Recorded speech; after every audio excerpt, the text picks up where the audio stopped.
आज पुणे शहरामध्ये शिंदे गटाने जो काल बॅनर लावला होता, त्या शिंदे गटाच्या बॅनरला प्रत्युत्तर म्हणून ठाकरेंच्या शिवसेनेकडून आज आम्ही बॅनर लावला आहे। एकदम भारी बॅनर आहे। बॅनर म्हणजे काय, त्यामध्ये एकनाथ शिंदे उद्धव साहेबांच्या पाया पडतात। 2004ला उद्धव साहेबांच्याच मार्गदर्शनाखाली एकनाथ शिंदेंचा राजकीय उदय झाला, तिथून ते आमदार झाले आणि तिथून पुढे पुढे होत आज ते मुख्यमंत्रीपर्यंत गेले। शिंदेंनी शिवसेना फोडली, आमदार नेले, त्याचा आमच्या मनात काही राग नाही। झालं, तुम्ही केलं, तुम्हाला काय वाटलं ते। पण ज्या मुख्यमंत्र्यांनी म्हणजे आजचे आपले लाडके नगर सगळे सर्वांचे लाडके मुख्यमंत्री श्रीमान्य उद्धव बाळासाहेब ठाकरे यांनी कोरोना काळामध्ये अख्ख्या महाराष्ट्राला कुटुंब म्हणून सांभाळलं। वर्ल्ड हेल्थ ऑर्गनायझेशननी त्यांचं स्तुती केली।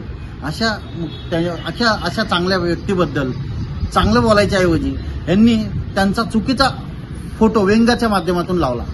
काय फोटो होता तर ऑक्सिजन लावला आणि कुबड्या लावल्या, आणि असा त्यांचा फोटो लावून यांनी त्यावर लिहिले, आम्ही कामात व्यस्त आहोत, तुम्ही बोलण्यात व्यस्त आहोत। अहो, त्याच कुबड्या, राजकीय कुबड्या शिवसेनेच्या घेऊन तुम्ही एवढे मोठे झाले, रिक्षा चालक ते मुख्यमंत्री, हे विसरले का? काय गरज होती शिवसेनेच्या मान्य उद्धव साहेबांना डिवचण्याची? तुम्हाला काय वाटलं कोण बोलणार नाही का? अहो, पुण्यामध्ये अखंड शिवसेना आजही जागेवर आहे। पुणे, मुंबई, सगळीकडे महाराष्ट्रात सामान्य रोडवरच्या चालणाऱ्या माणसाला जरी विचारलं तरी तो सांगेल, हो आम्ही ठाकरेंसोबत आहोत। तुम्ही उलट तुमचा ह्यास करताय ठाकरेंवर बोलून। तुम्हाला वाटत असेल त्यातनं तुमची प्रगती होती, प्रगती होणार नाही, तुमचा ह्यास होणार आहे। त्यामुळे ठाकरेंना डिवचण्याचा प्रयत्न करू नये, उलट यातनं तुमचं नुकसान होईल। शिवसेना अखंड आहे, अखंडच राहणार आहे। आणि दुसरा त्याच बॅनरमध्ये दुसरा होता की व्यंगचित्र होतं, एकनाथ शिंदे खाली वाकलेले आणि त्याच्यावर मुख्यमंत्री फडणवीस पाय देऊन पुढे गेले। हो, तसंच झालंय ना। तुम्ही सत्ता शिवसेना फोडून गेले तिकडं मुख्यमंत्री होण्यासाठी, ते स्वप्न ठेवलं मनाशी उराशी, मुख्यमंत्री झाले। थोड्या दिवसात तुम्हाला उपमुख्यमंत्री केला, उपमुख्यमंत्रीमध्ये पण अर्धा हिस्सा अजून अजितदादा आणून ठेवले उपमुख्यमंत्री पदावर। काय केलं, काय झालं? तुमचा रॅसच झाला ना। तुम्ही म्हणता तुम्ही खूप मोठी कामं केली, आम्ही कामामध्ये व्यस्त आहे। काय व्यस्त आहे?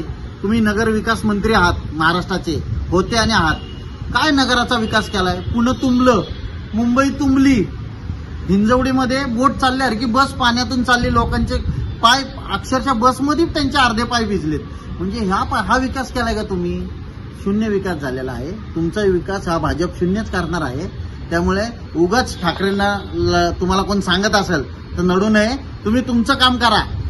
आम्ही तुम्हाला येत्या इलेक्शनमध्ये दाखवू, निवडणुकीमध्ये मुंबई पुण्यामध्ये शिवसेनेची स्वबळावर ताकद आणायचा आमचा 100% प्रयत्न आहे, आणि शिवसैनिक मराठी माणूस ते नक्की आणणार।